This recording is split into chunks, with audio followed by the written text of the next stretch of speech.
Durante décadas, el mundo del espectáculo mexicano ha estado marcado no solo por la música, el cine y la cultura popular, sino también por rumores persistentes, historias a medias y secretos que, verdaderos o no, han sobrevivido al paso del tiempo. Entre ellos, uno de los más delicados y controvertidos es el que involucra a dos íconos absolutos de la canción ranchera, Antonio Aguilar y Lola Beltrán. La versión, repetida durante años en conversaciones privadas, foros, programas de espectáculos y más recientemente en redes sociales, sugiere la existencia de un supuesto hijo secreto, fruto de una relación nunca reconocida públicamente. Una historia que, pese a su impacto emocional y narrativo, carece de pruebas documentales, pero que aún así ha logrado instalarse en el imaginario colectivo. Para entender por qué este rumor nació, creció y se mantuvo vivo, es necesario retroceder en el tiempo, analizar el contexto histórico, mediático y cultural de la época, y comprender cómo se construían y se protegían las figuras públicas en el México del siglo XX. En las décadas de 1950, 1960 y 1970, México vivía la consolidación de su edad de oro del cine y la música popular. Los artistas no solo eran cantantes o actores, eran símbolos nacionales, representantes de valores como la familia, la moral tradicional, el honor y la identidad mexicana. En ese contexto, la vida privada de los artistas no se manejaba como hoy.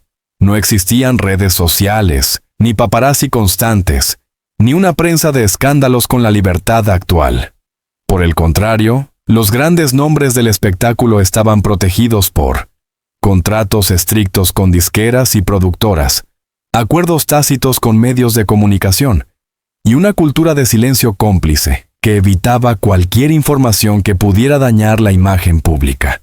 Las relaciones sentimentales fuera del matrimonio, los hijos no reconocidos o las crisis personales no se ventilaban. Simplemente no existían para el público. Este modelo de control es fundamental para comprender por qué, años después, los vacíos informativos se convirtieron en terreno fértil para la especulación. Antonio Aguilar fue construido mediáticamente como el charro ejemplar, el hombre de valores firmes, defensor de la familia tradicional y del orgullo mexicano. Su imagen pública era coherente, sólida y prácticamente inquebrantable. Casado durante décadas con Flor Silvestre, su matrimonio fue presentado como uno de los más estables y admirados del medio artístico. Juntos formaron una familia que también se convirtió en dinastía artística, con hijos que siguieron el camino de la música. En ese contexto, cualquier rumor de una vida paralela resultaba impensable. Precisamente por eso, cuando comenzaron a circular versiones sobre una posible relación sentimental no reconocida, el impacto fue mayor. No porque existieran pruebas, sino porque contradecía el relato oficial que durante décadas se había contado al público. Por su parte, Lola Beltrán fue una figura igualmente imponente. Dueña de una voz poderosa y una personalidad fuerte, representó a una mujer distinta dentro del espectáculo mexicano. Independiente, frontal y sin miedo a desafiar normas. A diferencia de otros artistas femeninos de su tiempo, su vida sentimental siempre estuvo rodeada de discreción, pero también de especulación. Nunca se le conoció un matrimonio formal ampliamente reconocido, lo que alimentó durante años teorías sobre romances ocultos con figuras importantes del medio. La combinación de estos dos perfiles, el hombre símbolo de la moral tradicional y la mujer fuerte, libre y admirada, resultó perfecta para la construcción de una narrativa romántica clandestina. No existe una fecha exacta en la que el rumor haya nacido. Sin embargo, los investigadores del periodismo de espectáculos coinciden en que las primeras versiones comenzaron a circular décadas después, especialmente tras la muerte de Lola Beltrán en 1996, y con mayor fuerza tras el fallecimiento de Antonio Aguilar en 2007. Es un patrón conocido. Los rumores más persistentes suelen surgir cuando los protagonistas ya no pueden desmentirlos. Inicialmente, las versiones aparecieron en charlas privadas del medio artístico, columnas de opinión ambiguas, comentarios sin firma en revistas de espectáculos. Nada concreto, nada verificable, solo insinuaciones. El papel del alguien cercano. Uno de los elementos más recurrentes en la propagación de este rumor ha sido la figura del alguien cercano. Un supuesto amigo, asistente, familiar lejano o testigo que afirma haber sabido la verdad. Desde el punto de vista periodístico, este tipo de fuente presenta un problema grave. No es identificable, no es contrastable y no deja rastro documental. Aún así, estas voces anónimas han sido suficientes para alimentar la historia, especialmente cuando son recogidas sin verificación por programas de televisión sensacionalistas, canales de YouTube dedicados al misterio, blogs de nostalgia del espectáculo. Internet, el amplificador definitivo. Con la llegada de Internet y las plataformas de video, el rumor dejó de ser local y se convirtió en contenido global. Titulares impactantes, frases sacadas de contexto y supuestas confesiones finales comenzaron a circular sin ningún respaldo documental. Cuanto más emocional y escandalosa era la historia, más se compartía. Y cuanto más se compartía, más real parecía. Aquí es donde el periodismo responsable debe detenerse y preguntar: ¿qué hay realmente detrás de esta historia? Lo que no existe. Pruebas, documentos y registros. Hasta el día de hoy no existe ningún acta de nacimiento, ningún reconocimiento legal, ningún testimonio directo verificable, ninguna declaración oficial de las familias involucradas que confirme la existencia de un hijo en común entre Antonio Aguilar y Lola Beltrán. Este dato es clave y debe decirse con claridad. Entonces, ¿por qué el rumor sigue vivo? Porque responde a varios factores humanos y mediáticos. La fascinación por los secretos de los ídolos, el deseo de descubrir la verdad oculta, la romantización de lo prohibido, la nostalgia por una época dorada y la falta de alfabetización mediática. El rumor no sobrevive por ser verdadero, sino por ser emocionalmente atractivo. Cuando una figura pública del tamaño de Antonio Aguilar muere, no solo se apaga una voz, comienza otra historia.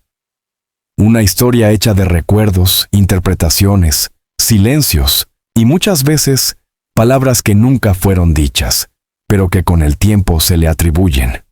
En el caso de Aguilar, su fallecimiento en junio de 2007 marcó el inicio de una etapa en la que su legado artístico fue celebrado, pero también reconfigurado.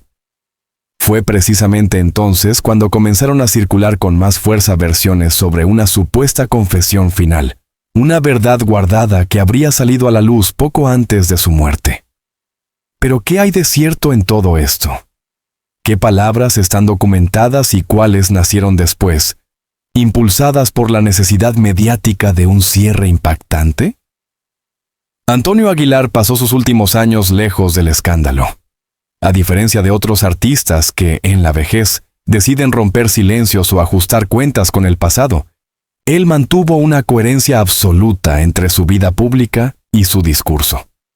Las entrevistas concedidas en sus últimos años, tanto a medios mexicanos como internacionales, giraban siempre en torno a los mismos ejes: la música tradicional mexicana, el orgullo por sus raíces, el agradecimiento al público y el valor de la familia. No hay registros audiovisuales, escritos ni sonoros en los que Aguilar haga referencia a un secreto personal de gran magnitud, ni mucho menos a la existencia de un hijo no reconocido. Este dato es crucial. Las confesiones finales que se le atribuyen no aparecen en fuentes primarias.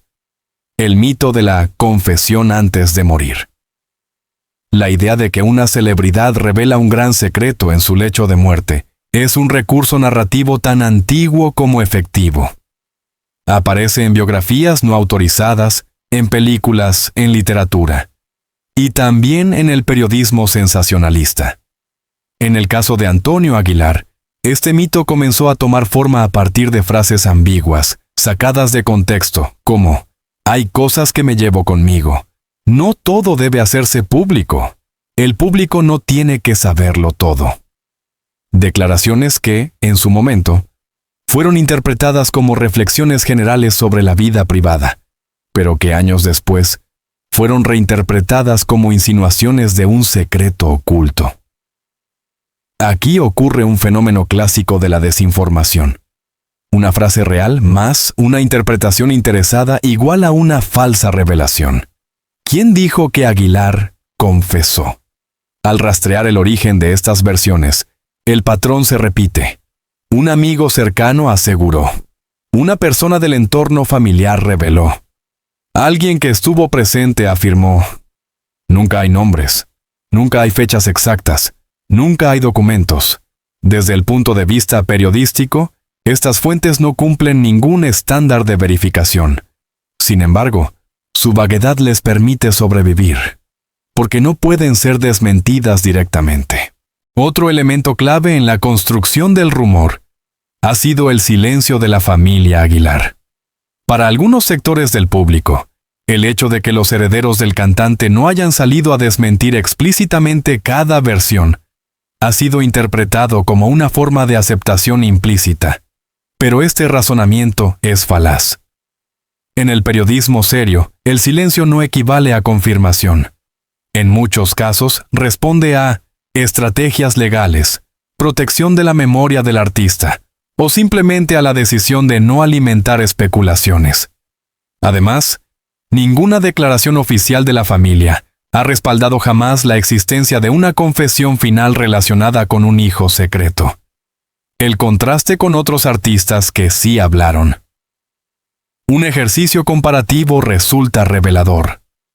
Existen numerosos casos documentados de artistas que, en el ocaso de su vida, decidieron hablar abiertamente de hijos no reconocidos, relaciones ocultas, errores personales. En esos casos, existen entrevistas, documentos legales o testimonios directos. Nada de eso ocurre con Antonio Aguilar. La ausencia total de pruebas contrasta de forma evidente con la contundencia de los titulares que circularon después de su muerte. La figura de Lola Beltrán en el relato tardío. Es importante subrayar que Lola Beltrán nunca afirmó, ni directa ni indirectamente, haber tenido un hijo con Aguilar. En vida, habló de su carrera, de sus luchas como mujer en el espectáculo y de su amor por la música, pero jamás dejó una declaración ambigua que pudiera interpretarse como una confesión encubierta. Sin embargo, tras la muerte de ambos, la narrativa se volvió más libre, más especulativa y menos responsable. ¿Cómo se reescribe la historia después de la muerte? La muerte tiene un efecto particular sobre las figuras públicas. Convierte cualquier gesto en símbolo y cualquier frase en legado.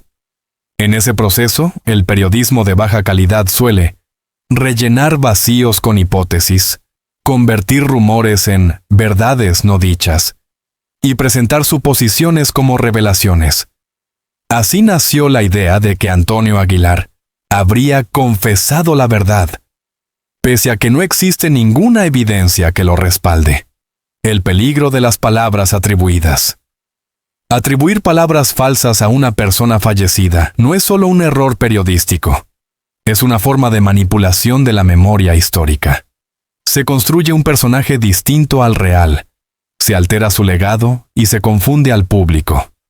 En el caso de Aguilar, esta práctica resulta especialmente problemática, porque su vida pública fue coherente, documentada y ampliamente registrada.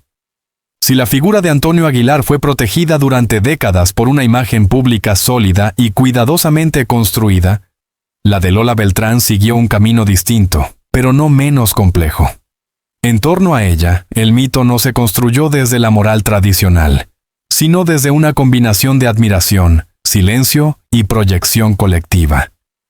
Para comprender por qué su nombre terminó vinculado a uno de los rumores más persistentes del espectáculo mexicano, es imprescindible separar a la mujer real de la figura mitificada que surgió después de su muerte. Lola Beltrán no fue solo una gran voz de la música ranchera.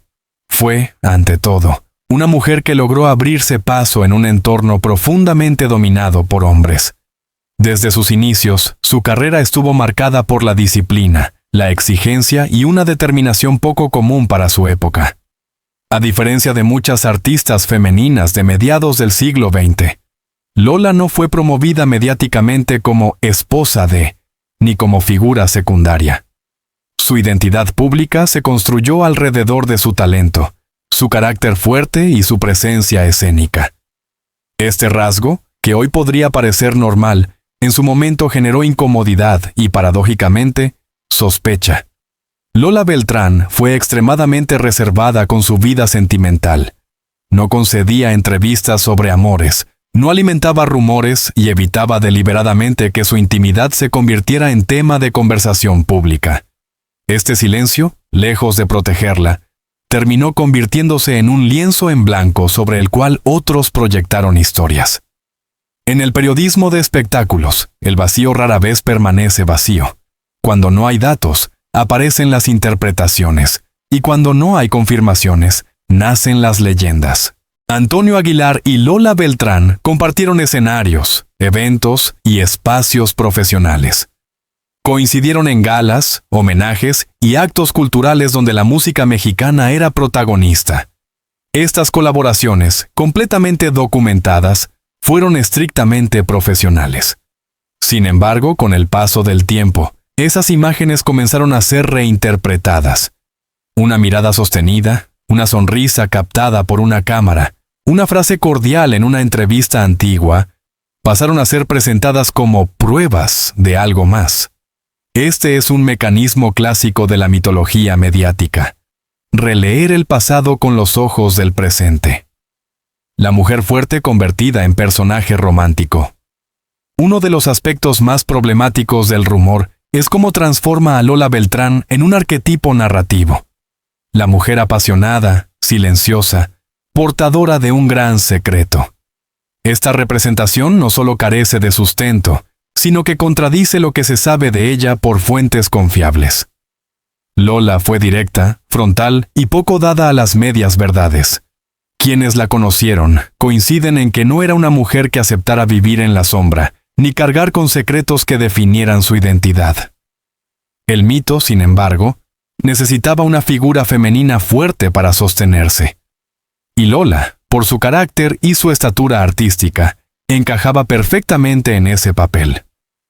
Después de la muerte, cuando el silencio se vuelve relato, Lola Beltrán falleció en 1996. A partir de ese momento, comenzó un proceso que se repite con frecuencia en la historia del espectáculo: la reinterpretación póstuma. Sin la posibilidad de que la artista aclarara, matizara o desmintiera, su silencio fue resignificado. Frases antiguas adquirieron nuevos significados. Gestos triviales se convirtieron en señales, y la ausencia de declaraciones fue leída como una forma de protección de un secreto. Nada de esto se basó en documentos, testimonios directos o pruebas verificables.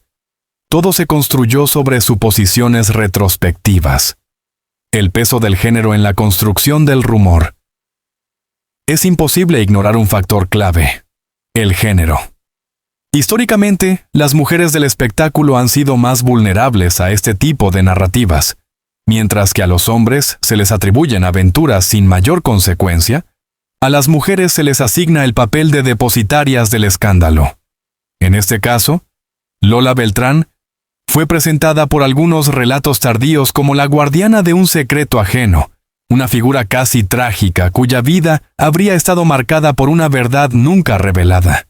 Esta visión no solo es injusta, sino que reduce una trayectoria brillante a una historia secundaria. Lo que sí está documentado. Desde una perspectiva periodística rigurosa, hay que subrayar lo evidente. Lola Beltrán nunca declaró haber tenido un hijo con Antonio Aguilar. No existen documentos legales que respalden esa versión. No hay testimonios directos y verificables que confirmen la historia. Todo lo demás pertenece al terreno de la especulación. La construcción colectiva del mito. El rumor no fue creado por una sola fuente ni en un solo momento. Fue el resultado de un proceso colectivo en el que intervinieron el silencio mediático del pasado, la nostalgia por la época dorada, la necesidad de historias ocultas y la amplificación digital sin filtros. Lola Beltrán se convirtió así en un personaje de una narrativa que nunca escribió. Todo gran rumor necesita un elemento que lo haga tangible. En la historia que durante años ha vinculado a Antonio Aguilar y Lola Beltrán, ese elemento ha sido la figura del supuesto hijo secreto. Una presencia fantasmal que aparece y desaparece según la versión, el medio o la intención narrativa de quien cuenta la historia. Pero cuando el periodismo deja a un lado la emoción y se centra en los hechos, surge una pregunta inevitable.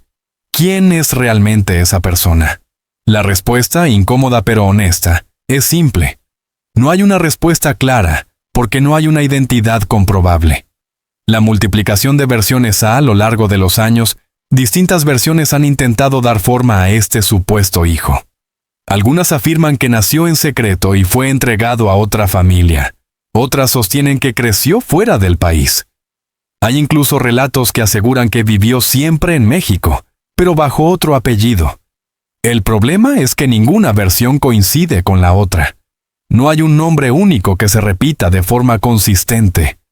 No hay una fecha de nacimiento verificable. No hay un lugar concreto.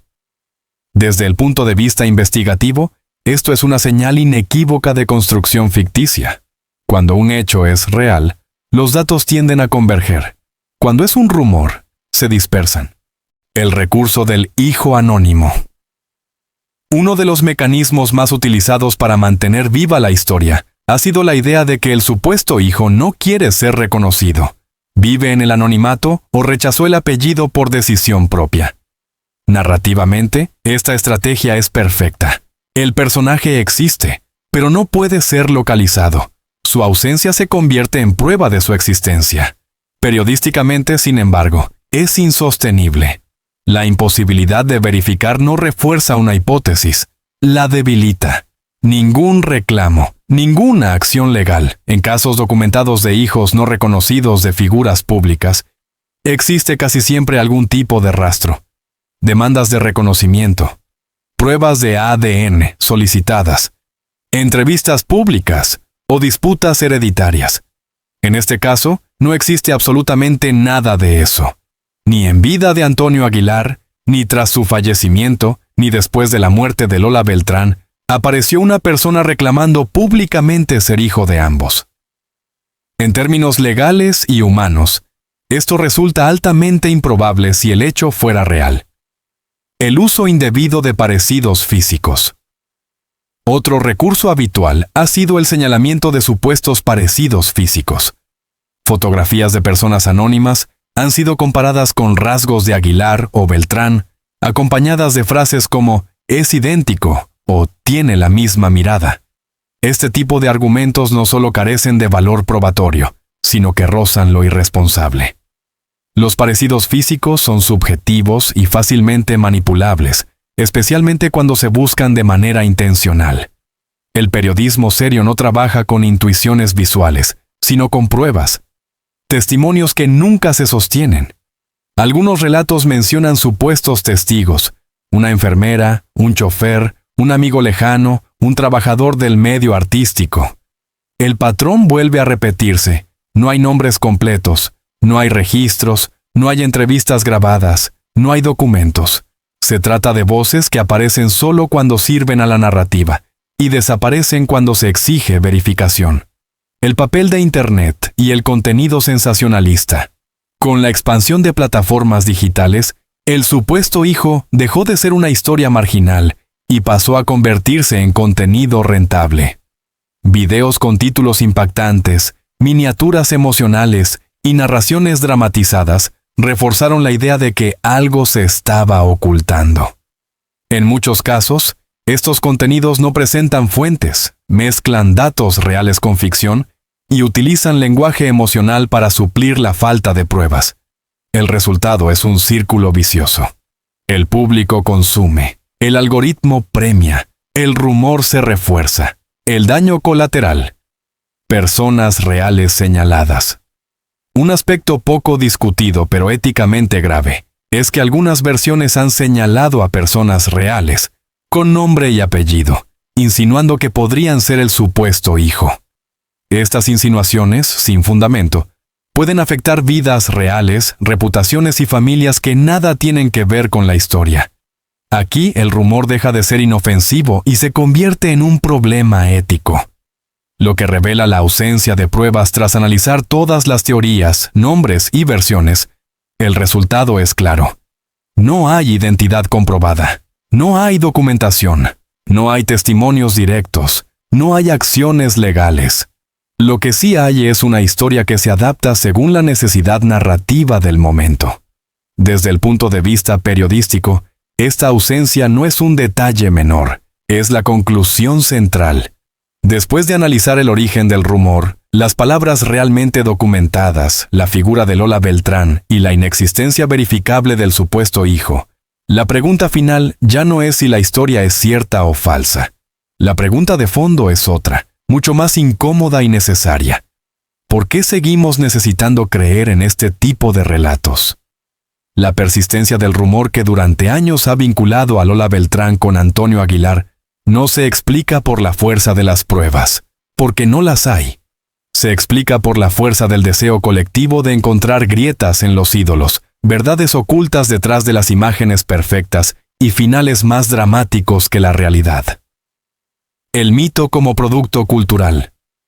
Los mitos no nacen solo de la mentira.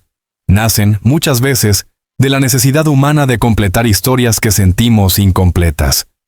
En el caso de las grandes figuras del espectáculo, esta necesidad se intensifica porque su vida pública fue cuidadosamente editada, protegida y simplificada. El público sabe, o intuye, que ningún ser humano vive una vida completamente lineal, sin contradicciones ni zonas grises. Cuando esas zonas no están documentadas, la imaginación entra en escena. Así, el mito se convierte en un producto cultural, no porque sea verdadero, sino porque funciona emocionalmente. La nostalgia y la edad de oro idealizada. Otro factor clave es la nostalgia. La época en la que Aguilar y Beltrán dominaron la escena artística es recordada como una edad de oro. Música auténtica, valores firmes, figuras imponentes. Pero toda idealización genera una reacción contraria. La sospecha de que detrás de tanta perfección debía esconderse algo. El rumor del hijo secreto funciona como una fisura simbólica en ese pasado idealizado. No busca tanto revelar un hecho como humanizar retroactivamente a los ídolos. El papel del periodismo, entre informar y entretener.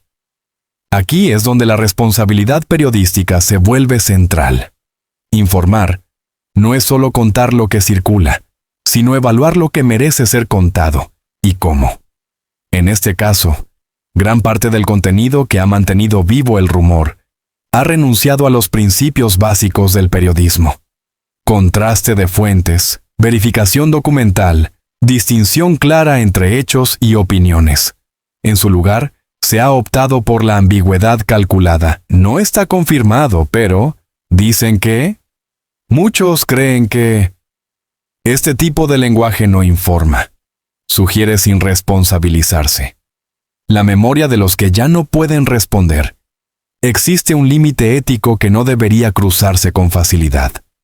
Atribuir hechos o palabras a personas fallecidas sin pruebas. Antonio Aguilar y Lola Beltrán ya no pueden matizar, explicar ni desmentir. Cada versión no verificada que se les atribuye redefine su memoria pública sin su consentimiento.